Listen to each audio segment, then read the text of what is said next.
Hi there everybody, on today's video I have this Lexus IS200 2000 model, and I'm gonna be changing the oil and the oil filter, have a look at the coolant and top up some screenwash fluid and also check the condition of the air filter.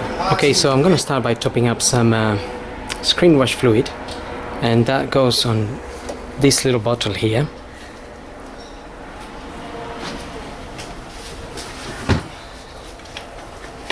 So you can get ready mix screenwash fluid,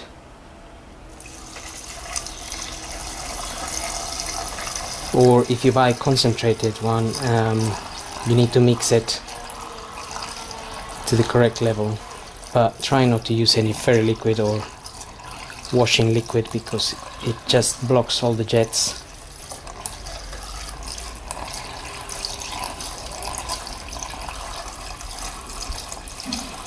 And also, if you only use water during winter, it will freeze and it won't really be very good. It won't work at all.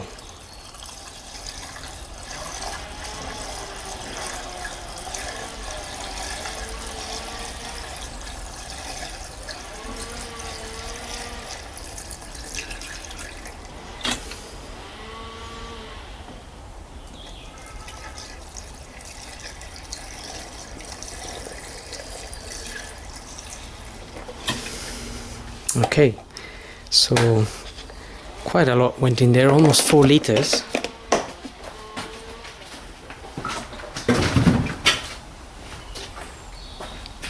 Now I'm gonna move on to just checking the coolant here.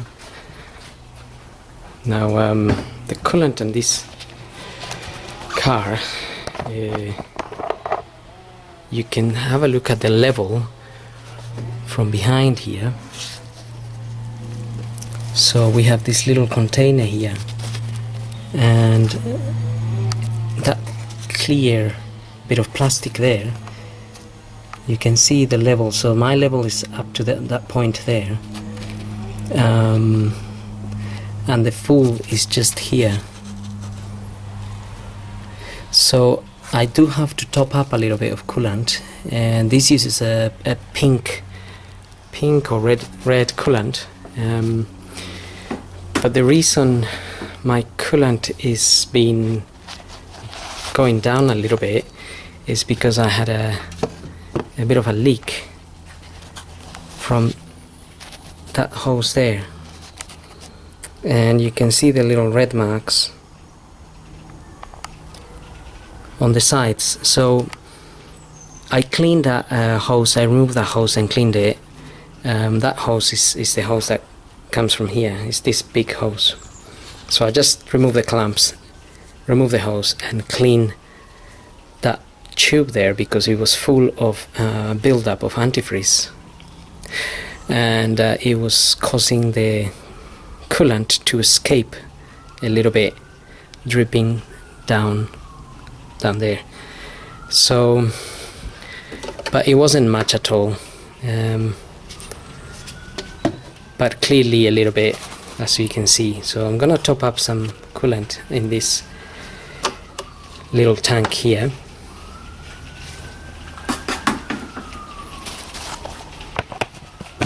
Again, I think a good mix is probably 50% antifreeze and 50% water, but I only need a little bit.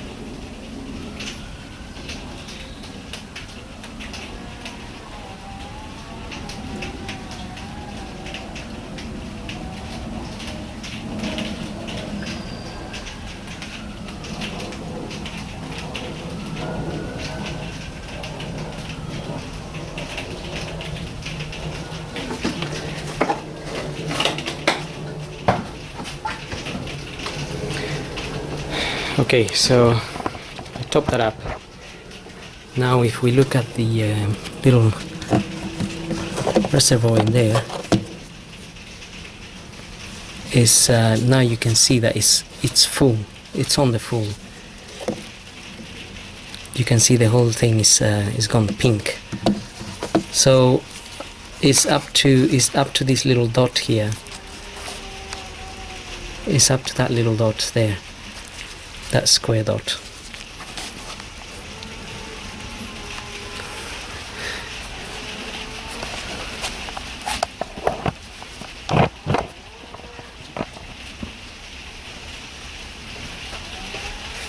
Now, using one of these, you can also check the percentage of antifreeze that you may have in there. But not all cars allow you to put the little rubber in there, the little hose in there. It's a bit awkward, but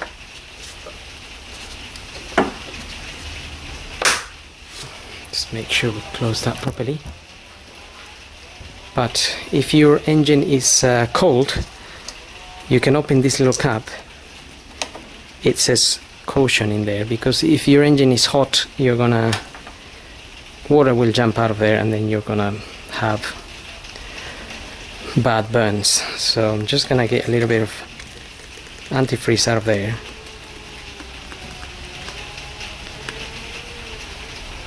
And the antifreeze mixture is around -35 on this car. You can just about see it there. And that's just about right. So you can just put that fluid back in there.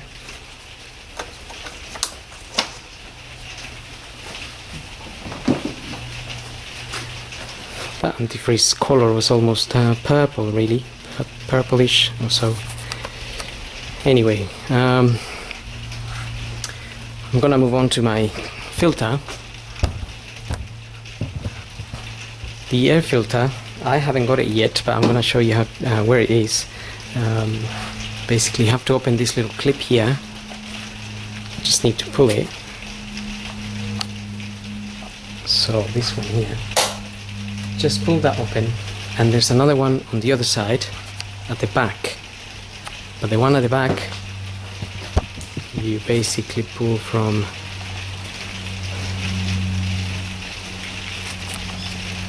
just have to open it from underneath. So there's a little lever here. You just pull it, and then that will open up. And then we can pull this,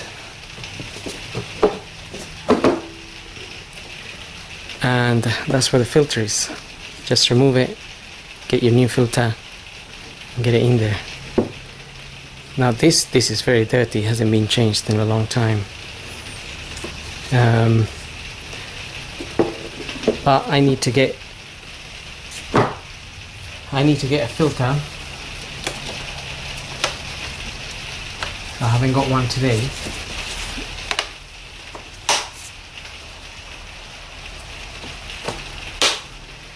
But that's how you would change it. Not difficult. Now I'm going to move on to the oil and the oil filter. So I'm just going to pull the dipstick, and I'm going to open the oil filler cap.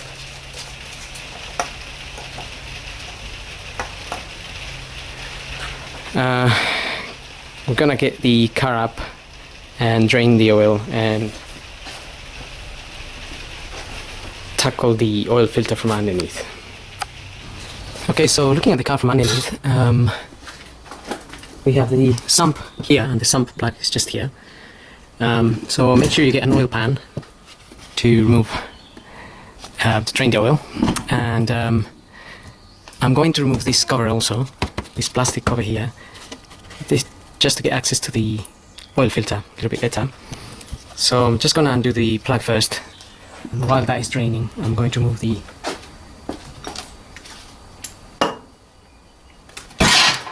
cover.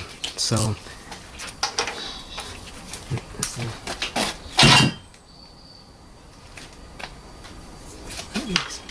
okay. So 14 mil socket. And remember, if the engine's been running, the oil could be very hot, so just be careful not to burn yourself.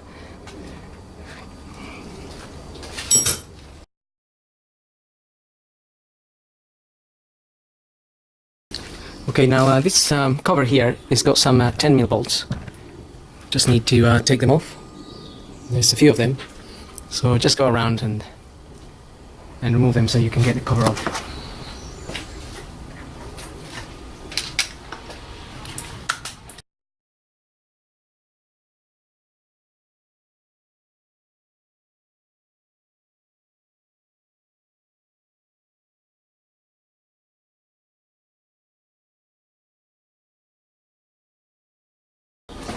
There's a little plastic pin right in the center of that cover. You also need to remove that. And once you get that off, just pull that cover out. And the oil filter is hiding just above that engine mount. Try to focus on that. But it's basically just there.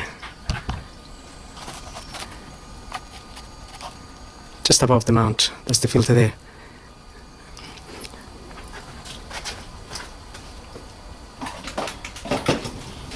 I'm gonna be using one of these. This is 7314 size, Dropper Expert. This comes as a set, so there's all different sizes.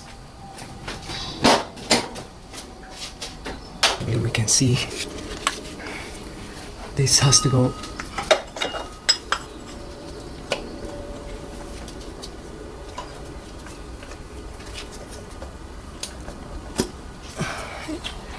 just into the filter, and just gonna need the sump. Sorry, we're just gonna need to put our container under it, so some oil will most likely drip from there once we open it. So part of your oil container where you are draining the oil can be under that section.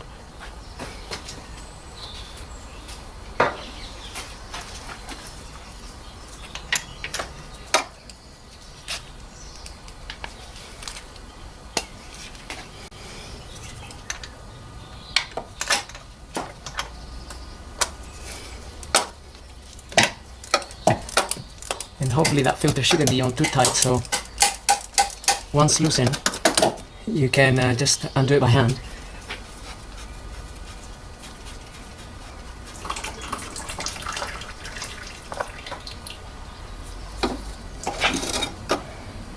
And that's it there.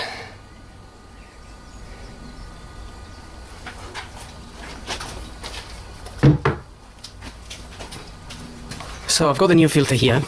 That's the one there. This comes from Toyota. That's the part number there I'm using, and it already has a little bit of grease around this ring, so I don't need to apply any more.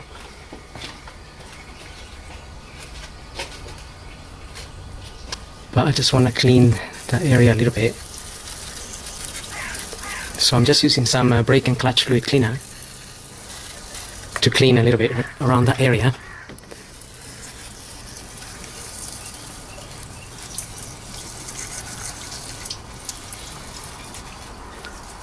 Because I think there is a minor leak from the rocker cover gasket.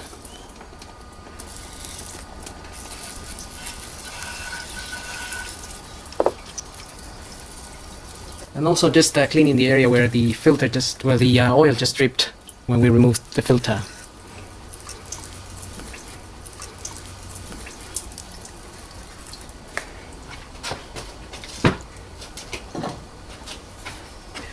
Now we can refit our new filter.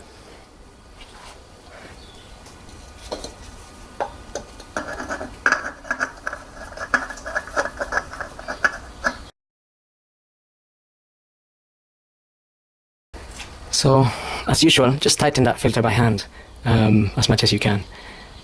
They usually don't require any tools to tighten those filters. So, just do it by hand. Now we can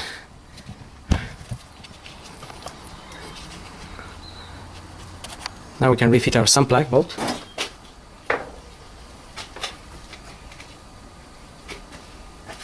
And you can put a new copper washer or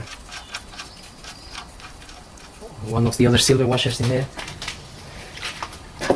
Just get it when you get your filter. Again, just cleaning the area here.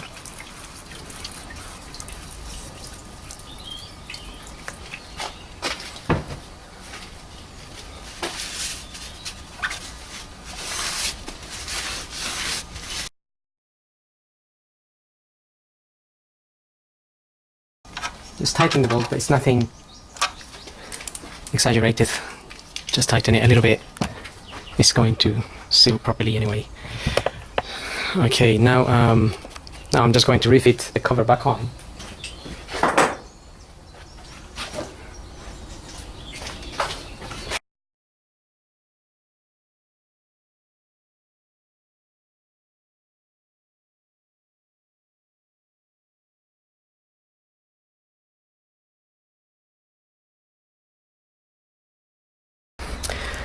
Okay, now I'm gonna get the car down and we can top up some oil, and that will be pretty much it.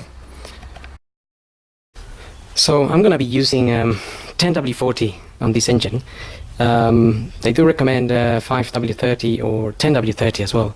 It depends a little bit on the temperature of where you live, but here in the UK it doesn't get extremely cold nor extremely hot, and this being, well, a 19-year-old engine now, I'm just gonna put in some 10W40.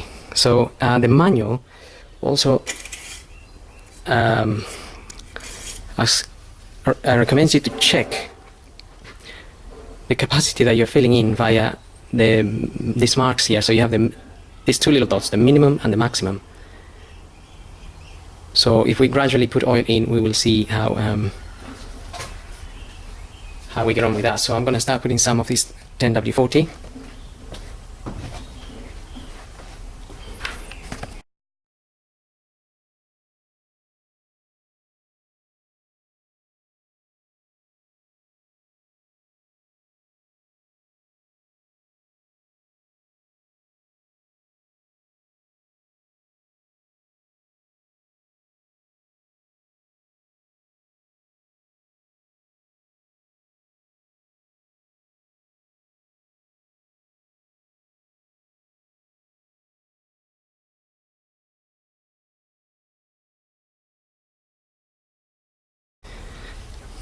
Okay, so now that I got some oil in there, just gonna check the dipstick. I put 3.7 liters so far, so the manual doesn't specify.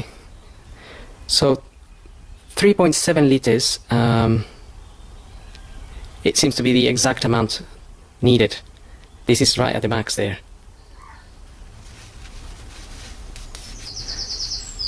And if we get the engine running, so I'm just gonna close this off.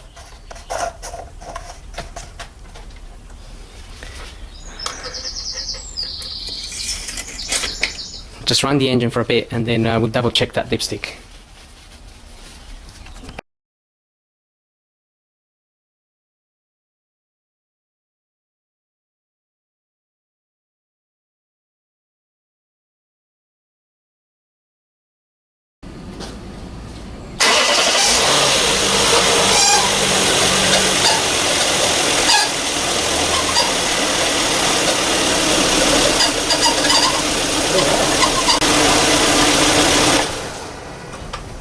Okay, so once we run the engine, let it rest for 5 minutes or so, and check your dipstick again. And I don't know if you can see that, but that's just at the max there. So I think we can say pretty much that this engine takes around 3.7 liters. Unfortunately, the manual doesn't specify, or I couldn't find anything to do with capacities. But it did state that if you change the oil yourself, you should top it up very gradually and check the dipstick as you go along. So anyway, we hope this video helps, and thanks for watching.